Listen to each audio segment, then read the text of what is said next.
driver, the number 94 street stock at Lucas Oil Speedway. This week we're going to do our show called Hitting the Chip, just a little bit different. We got a special guest from Arkansas, Jermey Russell. Him and Josh are going to have quite the conversation. It ran plenty long, so we're going to take out some of our tech tips and other deals. It's just going to be our conversation with Mr. Russell down in Arkansas. So stay tuned. To stay up to date with the show, visit our Facebook page at Hitting the Chip. Now, back to the show. Well, we're back, and this week we have our very first guest ever on Hitting the Chip. So this guy is 35 years old from Jonesboro, Arkansas. He's been in racing over 20 years. He has a list of accolades a mile long. Countless featured weekly wins. When it comes to big money street stock racing, he definitely has proven himself to be a contender, and well, more than a contender. He's got quite a win list here. I'm just going to go over a quick outline of some big money races that he's won in the past. We got a Poplar Bluff Speedway, I believe, is a Cotton Bowl win for $2,500. One Batesville Speedway win, a $5,000 win show there. I believe he's in a Leaf car. Two-time runner-up of the 10,000 win Mid-America Street Stock Championship. 2013, I was actually privileged enough to work with him on a 5,000 win at the West Plains Firecracker 4th of July race. NEA batted the bone, 3,000 win, and last but certainly not least was the inaugural Big Buck 50 at Lucas Oil Speedway. That was a 4,000 win, so it was a heck of a race. Currently, he is sporting their own KEG chassis, their own brand KEG chassis, and a Doghouse chassis by Jermey Sexton.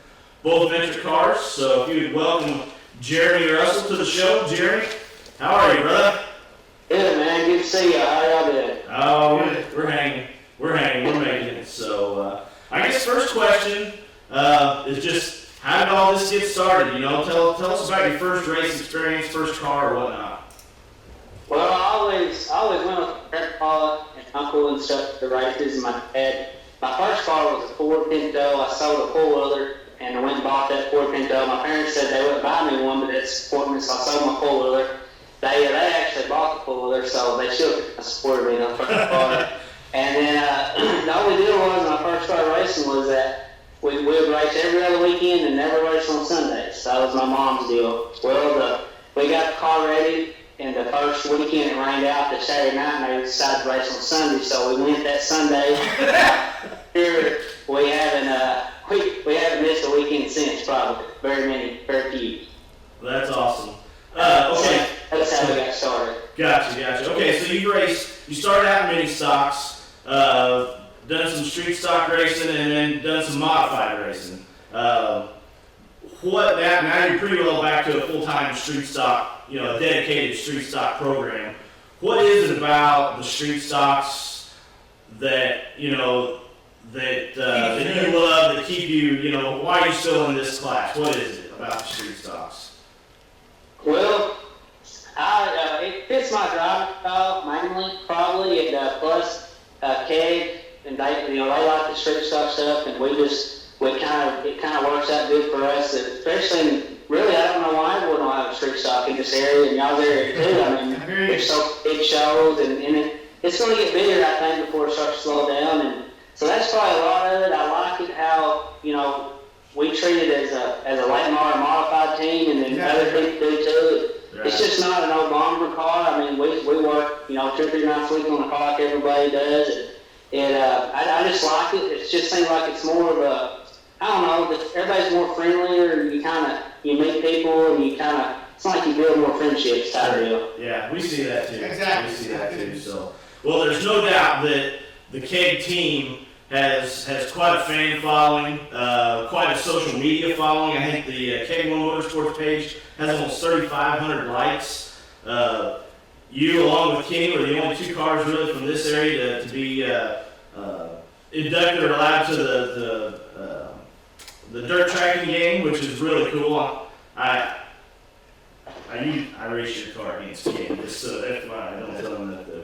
It's still too tight on me. Yeah, get that stuff set up way too tight. Anyway, about the KEG-1 team do you think that has led to such popularity in the following?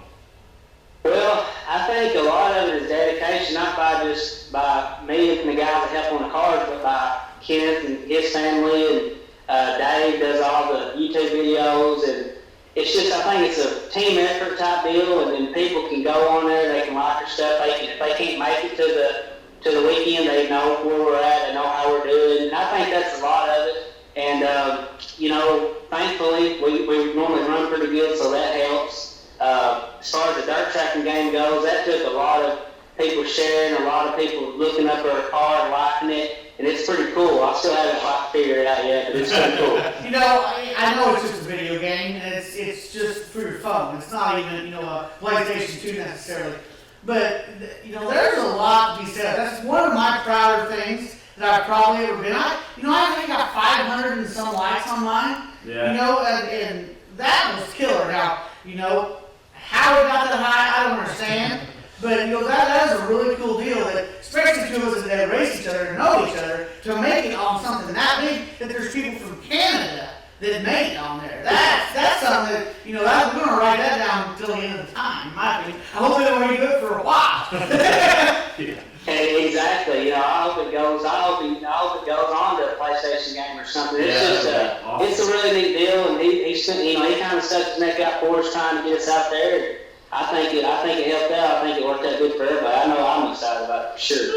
Now, you mentioned your team there just a little bit. Tell us a little bit more about the rest of the team and kind of the roles they play. Well, thankfully we've got a lot of help. We're still kind of looking for someone to help out during the week some too, but I've got, Ryan Dooley, or we call him Dooley. He's been with me before we started driving for KEG. I don't know, it's 12 years, something like that. And he's one that if we win the biggest race of our time, he's good job. We talk about it, and he listens to me talk about it all the way home, and we just have a good time.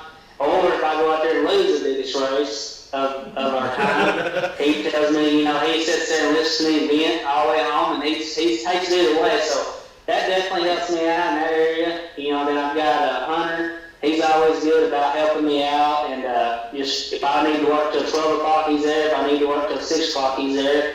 And so he's learning a lot, and hopefully he'll keep learning and either go on to a bigger team or stay with us and keep helping us. And then so that's exciting. And then I've got, of course, old Hank. I told myself I wasn't going to say anything bad about him. So he normally drives us to the bigger shows and normally goes. He works sometimes 7 days a week, so it's hard for him to come out during the week. But for sure, then I've got Glenn. He helps whenever he can too. And then, of course, Dave does all our cameras and stuff. And then Kenneth. And we have a lot of help, a lot of people that get, and I'm sure everybody that does stuff, I wouldn't even want to go without them. I know that. Has Hank wrecked that motorcycle yet? He's actually telling everybody that I wrecked him, but I was already past him, and I wasn't even close to him. I was trying to, he was rolling on the ground. I seen that picture of that bike, and I thought, my Lord, of all the motorcycles in the world, that's a dirt bike? Yeah. I did a little stuff like that one time. It didn't turn out so well. So, all right, well, I don't know how many people know this. Anyone that follows the KEG team knows that you're kind of a hired gun. You race. The team is owned by team owner is Kenneth, and there probably is a lot of advantages that come from having a big team, being a driver only. But there probably is. I imagine there will be pressures, stresses, things like that to perform. Can you kind of elaborate on that a little bit for us, and what's that all about? Yeah, a lot of people call it higher gun type deal. I call it more of a hero or zip type deal. Don't get me wrong, it is awesome and it's an honor to get someone to put you in their equipment that they spend money that they don't have to spend or don't have, or to get you a car that win a race. And so it's definitely an honor, and then people who get that opportunity definitely need to treat it as an honor and need to take care of it, treat it like their own. And I try to do that, and I've got it good. I'll be honest with you. I mean, I've got probably some of the best street stock equipment out there. And if those cars don't win, it's my fault. I can't blame it on the car like a lot of people do, you know. And it's so it's exciting, and I'm definitely very thankful for it. Yeah, that's good. It's as far as the pressures go, it does make you worry about it more than if you had your own car. You know, you think, well, we'll go have a good time. We have a good time first anyway, but it definitely, when you pull out there, I want to win for myself, and I want to win more for the KEG team and everybody that helps us follow. So it makes us work harder for sure. Gotcha. Any other, future goals in racing? As far as whether it's, street stock, dirt racing, or you have any kind of aspirations to do anything else? Mods, late models, drag racing, anything like that? Well, I pretty much gave up on the whole NASCAR, getting old. But it'll probably always be dirt track. I would like to run some type of pavement race just to say that I've done it over the years, but it'll be definitely be dirt track. I'm like anyone, I'd like to drive a late model or modified again, but the street stock deal is awesome. I'm truly thankful and happy where I'm at with KEG right now, and I hope we keep going forward like we've been going. And in the future, I would like to, help people work on the cars, not necessarily build cars, but help people set ups and stuff like that, and try to make it easier on people to learn what we've all had to learn the hard way type deal, Sure. You've been a pretty dominant force in this lower Midwest region. With our type street stock, super stocks that we run in the Missouri, Arkansas, Oklahoma area. But you've also had the opportunity to do a little bit of Knee Smith racing. And, we've seen a lot of changes in the cars just in the last couple of years, and I think we're probably going to see some more. Where do you see this division of car being, 5 years down the road? Well, it's hard to say, the economy is getting a little better maybe in some areas, so that may have a little play with it. I think the crate deal, the Nissan type cars, there's probably some more sanctioning bodies, start up and things, but I think it'll go more that direction. But I think what people don't understand about that is that those guys need business. Like you said, I got to go down there to race with those guys. Yeah, they're street stops, but they are for sure got it better. They got it's tough, and it's going to make it even tougher racing. It's going to make the guys who wins races, it's going to make them even tougher, I'm afraid, because there's not going to be no bigger motors to take the play in it. No one's going to be able to go out and buy a rotating assembly used somewhere. They're going to have to go buy the new crates or stuff like that, which is not a bad thing. It's just definitely a cheaper way out. So I think we're going to see it go that way a little more, maybe back up in some areas. But either way, I think the street stock stuff is going to get a little bigger in y'all's area, in my area, before it falls down for sure. Gotcha. Okay, we have to take a break real quick. I got just a few more questions I'd like to come back and ask. If you could hang on for just a second, we'll be back.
we are back. Russell, you still with us, buddy? I'm here, man. I'm here. Awesome. All right, well, kind of going back to this little bit to the last season, you guys, your last big win that I guess you had was the Big Buck 50 there at Lucas Oil Speedway. That's, I think, the second time you've been to the track. Tell us a little bit about that experience and, what was the track like compared to other tracks that you run in the area? Well, it was probably an experience like no other. I mean, we looked forward all year to going, and then when we got up there, it was just awesome. It was everything we expected plus more. Facilities, the track, everybody was welcomed us. It was nice to be there. And I think the part of being on TV, some of our friends and family couldn't make it. They got to watch it. So it was a really neat deal. After that last practice session we had, we wasn't really that well. We was trying some stuff, and my uncle calls and says, "Hey, you want to do something? It wasn't that good." So I was like, "Well, okay." So that was neat to be able to know that everybody that couldn't travel with us could actually was there. So I thought that was neat. And of course we went to try to win, and winning it was just awesome. We probably have some there we probably could have ran last and still had an off time, but winning it was just definitely icing on the cake. It was a very, very entertaining, interesting race. It wasn't like there was just one immediate standout. Matter of fact, I don't even think you took over the lead until later in the race. Right, we took off, and I felt like I had a good car, but it wasn't nothing, it was one of those first time deals where you're thinking they better look out. It was more of it's going to be a decent race, but not a long one type deal, and I knew I was okay, but then I guess it was Hayes took off out there and went to the front and was gone, and I was like, well, maybe at least some Arkansas guy's going to get it. I didn't think there was no catching him for sure, and then I felt like I was doing pretty good, and then Brian come around to me like I was on Jackson, and I thought, oh no, I really steered thin. And so I guess it was at one point, it was one caution there. I really wasn't ready to go to make my charge, I guess you could say, if you ever did have a plan in the race. I wasn't quite ready, but I got a good start, and then I made the pass there, and then from then on, I felt like I was stopping that car, I just felt like I looked forward, But it turned out toward the end it was getting better, and everybody was racing hard, and everybody raced me clean. It was a good deal. It was a good race. Awesome, yeah. It was watching you and Hendricks pull sliders on each other, and Hayes and Brown and all that. It was, I don't know how many people, actually tuned in on the racing dirt deal, but if they didn't tune in, they missed a great race. And I'm back there about 7th or 8th eating rear injuries. There wasn't a car out there that wasn't slinging something that wasn't coming on me. I ran out of tear-offs halfway through, and the little bits of oil blowing back. I'm like, don't wipe it, you're going to make a mess. Yeah. You just let it blend through it. Needless to say, I'm damn glad we got over it. I really enjoyed seeing, I think, David had posted some pictures, I think one of Hank fishing and everybody hanging out at the facility, and for me to see those and just see everybody enjoying each other outside of on the track as well, that I thought that was pretty cool. Oh yeah, it was definitely a neat experience because a lot of times we're at the track and we're close to home, we come back and go to work the next day and race and then try to get everything ready to go back. And then we never really stay at the track. We always either go in the hotels or whatever. So that was the first time for us to actually stay at the track. And then with Lucas having everything to do there, it was just an awesome experience. And of course, it was nice to go show Hank how to fish and all that too. So it was a really neat deal for us, Right. And I tell you what, with Craig, next year he's throwing in a hunt as well. Yeah. It's going to be like $5,000 and an entry into his hunt. That's worth $3,000 right there. You boys could really come home with some change if that worked out in your favor next year. Oh yeah, we're definitely coming for that, and I hope it's going to be tough like it was last year, but we definitely want to be a part of it for sure. Gotcha. Well, man, I respect your program like no other. You've had a lot of wins, a lot of successes. Is there any particular moment, any win, any particular moment in racing that sticks out in your mind as being the most special? Well, like everybody that races, there's a probably a lot of them, you know. But actually, this one that's going to go down for our members is this past weekend. We went to NEA Friday night. We won down there, which earned us a provisional for the 555 race. And plus, if we elected to start in the back, there was a $500 bonus if we could come from the back and win. So we kept that in the back for a mind, and then we went out to the Carroll Ridge Speedway, which is another, what I consider my home track. It's right up the road. Grew up watching there. Mike was raised there.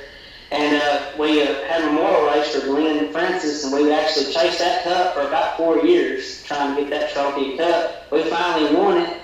We got our pictures, did a celebration thing, which was just, that would have been enough right there for the end of the weekend. And then we checked in with the people down at the track and said we had time. They thought we had time to make it. So we loaded up. It was about a 30, 40-minute drive. So we was, driving over ahead, trying to make sure we could forget anything. We get there, and they was doing a driver introduction. So instead of going out, we decided to fill up the fuel and change the right rear tires. All we had to change out to run the feature of the third track. So we started 19 and made it up to second, and really thought I had a chance to win it. We did come from so far. I had a good car, and Brian Worley, I believe, is from up around Peebly. He showed me how to get around that place, honestly.